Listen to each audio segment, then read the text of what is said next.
好，接下來做一集就是關於這個 vivo X200 Pro 還有這個三星的 S25 Ultra 的照片對比啦。那我知道你現在應該滿臉問號，想說，我之前買的那個 vivo X200 Ultra 呢？關於 Ultra 部分呢，我之後影片會有，不過不是今天這一支啊。今天主要想集中在台灣買到這兩款手機來做一個拍照大評比啊，看看這兩款手機呢在拍照上的各個層面如何。畢竟我上一次拿到這個 vivo X200 Pro 的時候呢，那時候三星的 S25 Ultra 還沒出，那我就一直很好奇，說這兩款手機比較下來，拍照的表現誰表現的比較好？那今天會有大量的拍照樣張供你做參考啊，所以如果你是想看說哪一款手機比較符合你拍照喜好的話呢，今天這部影片呢就是專門做給你來看。那每張照片呢，我都會稍微評點一下，那也十分歡迎在底下留言區告訴我你的想法。那我們就趕快開始吧。那我們就首先從人像照片開始啦。這一次當然要先請出我的可愛小模特來測試一下人像模式的部分。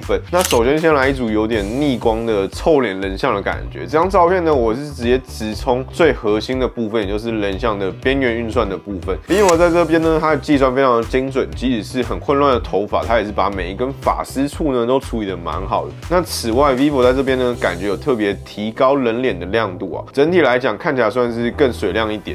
此外，我的女兒這張臉真的是好臭啊，所以我下一張要拿她比較可愛的照片來平反一下。再來下一組這張照片呢，這組來講，我覺得兩台手機的運算都做得蠻好的。不過整體來講呢 ，vivo 的表現會再更加討喜一點。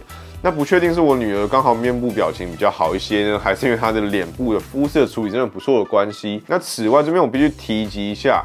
vivo 的人像模式可以玩的東西真的是非常的多啊，從各種色調啊，甚至連光斑的選擇都有。那這點是真的算是蠻好玩的。像這張來講，左邊的光斑感覺就是有事後計算過，就是還算是蠻有趣的。哦，對，人像有個東西我覺得很妙的是，兩款手機的人像的長焦選擇都是固定那幾個，就不能自己做縮放，這點就還算蠻可惜。希望之後可以做到縮放的功能啊。那人像的部分還有個很重要的功能就是錄影的環節。那這邊我也放上兩段人像錄影的影片啊。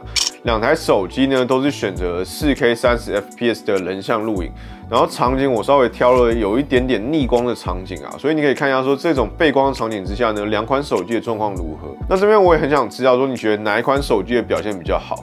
以我自己來講的話，我好像比較喜歡 vivo 的虛化的感覺以及邊緣摳邊的處理啊，感覺比較自然一點。不過三星整個面部是拉得比較亮了一些，但是 vivo 有個好處就是它還可以選擇很多種的臉部特效，像這段來講呢，它就有把我的臉磨得稍微比較乾淨一點，痘痘啊和歲月痕跡都不見了。那 vivo 還有一點好處就是你可以在後置時呢去調整對焦的位置啊，甚至可以使用時間軸去做焦點的轉換，這個就還蠻好的。那後置時你也可以調整虛化的大小，就是光圈的大小。那甚至還可以選擇蔡司的光斑，就還蠻不錯。那再來比較一下超廣角夜拍部分啦，因為我上一次拿到 vivo X200 Pro 的時候呢 ，S25 Ultra 還沒推出，而這一次 S25 Ultra 的超廣角的硬體上有所升級，所以我們就來看看說這次的升級是不是真的有料。那我直接找那種幾乎沒有光源的場景啊。唯二的兩個光源就是那兩盞路燈啊，那可以看到說三星的照片在這邊細節確實有多了一點，不過我覺得兩者的差距並沒有到非常的巨大。那以這個進口家具的招牌來講的話，兩者的差距是有差一些，但就真的沒有到非常多這樣子。那此外 ，vivo 的部分呢，這邊其實已經可以感覺出它已經有點在 AI 猜字的感覺，就有 AI 計算的痕跡在。那這邊也稍微曝光一下，這次我新買的這個 X200 Ultra 呢，它的超廣角是真的是超強的。那這個部分就再等我一下，我之後的影片一定會做對比，就可以稍微再期待一下。那接着我也比了一個相對暗，但是沒有這麼暗的超廣角場景。那這邊可以看到說它的細節依舊是三星獲勝啊。不過整體來講呢，我會比較喜歡 vivo 這個明暗的對比，但這就是我個人觀感啦。那感覺這張照片會比較立體一點。那你比較喜歡哪一張呢？那接着就來到手機攝影的噩夢啦，長焦夜景啦。那這邊的話，因為兩款手機鏡頭原生的光學變焦的倍率是不太一樣的，三星是具備了一顆3倍鏡頭和5倍鏡頭啊，而 vivo 這邊則是具備了一顆3.7倍的光學變焦鏡頭啊。那我這邊就特別避開他們擅長的焦段，我直接實測他們都沒有，像是10倍、30倍這一種。那首先10倍的部分，仔細放大來看牆邊的話，你會看到 vivo 細節是比較多的，在這個230mm的焦段之下呢，它具備的細節是更多的。那要注意的部分是，這2款手機都是沒有10倍光學變焦的啊。那在夜晚这種長焦模式之下，還可以都有这種表現，我覺得真的是超神的。2款手機都很猛。不過 vivo 這邊的細節牆面來講是稍微再多一點。那再看到這個預約專線的部分，這4個字，那很明顯就是 AI 有在猜字的感覺，特別像是這個專的部分就有點猜失敗。不過其他的細節部分倒是蠻好的。那細節表現這麼好，我覺得也要歸功於它 vivo X200 Pro 的長焦採取的是蔡司的2億像素的感光元件啊。那這個部分三星就真的是硬體該升級一下了啦，三星。那接着再來看一下下一組20倍率的長焦表現。那我這邊特別拍攝了一組明暗對比很大的場景。那沒想到三星在這邊竟然直接不壓高光了，燈泡的部分呢直接炸裂。不過這個部分就還蠻看個人喜好，有些人就喜歡這種很明顯的高光，就是明暗对比很大，照片對比比較明顯，這種感覺就是光影的感覺會有。不過來看到燈罩上的細節部分上來講的話，就依舊是 vivo 比較豐富一點啦。那應該是因為 vivo 得益於它的蔡司 T-Star 鍍膜啦。如果是使用鏡頭品質比較沒有這麼好，或者是鍍膜比較沒有這麼強的，在強光源底下就可能會產生耀光啊或光斑，讓燈罩感覺更加的模糊或者是爆亮這樣。那事實說這個燈罩是真的是蠻髒的，沒想到會從這種髒污來評判它相機解析力的表現啊，也是蠻妙的。那夜晚看完之後呢，我們來看一下白天的表現。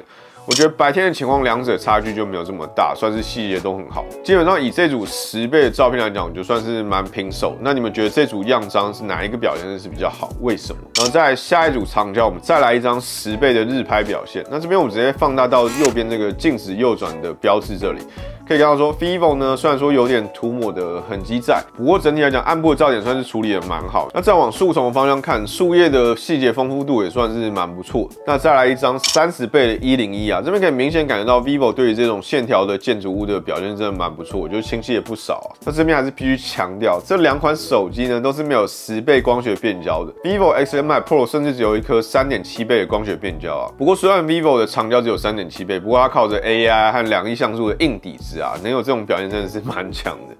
那接着就來聊聊微距的部分啦。畢竟這次的 S25 Ultra 主要升級點就是它的超廣角，那當然也是要看一下超廣角提供的微距照片的表現如何。那首先我們直接來看細節，很明顯這時候呢，三星 S25 Ultra 升級超廣角的硬體的效益馬上就出來了。整體來講，細節表現確實是蠻不錯。不過 vivo 我覺得它比較厲害，其實是在於它的長焦微距的部分，因為超廣角的微距你會需要把手機對着你的拍攝物體超級近。但長焦微距就不用，你只要輕輕鬆鬆就可以用距離一段距離的方式拍出這種照片啊，就真的是蠻好用。那我覺得這種長焦微距是真的好用非常多啦，因為你就完全不需要貼着去拍啊，畢竟能夠貼着拍微距的機會是真的是沒有這麼多啊。而且因為假設如果你是拍動物啊，例如那種昆蟲，是根本就不可能貼這麼近的，它直接就下爛了。那這種時候呢，長焦微距就會特別的實用。那最後的最後，身為肥宅我呢，當然還是要來比較一下食物的拍攝啦。那肥宅的本命食物是什麼呢？當然就是拉麵啦。那這部分直接使用主鏡頭來做一個對比。那不過我覺得拍攝食物就是一個很謎樣的環節啊。我覺得它基本上就是看那個色調感覺是哪一個會比較引起你的食慾。那這邊呢，我個人還是比較喜歡三星的部分啦。不過 vivo 的其實拍起來也算是蠻好吃的啊。那你們覺得哪碗拉麵看起來還是比較誘人的？那影片最後我也稍微來聊一下幾個我特別喜歡 vivo X200 Pro 的部分。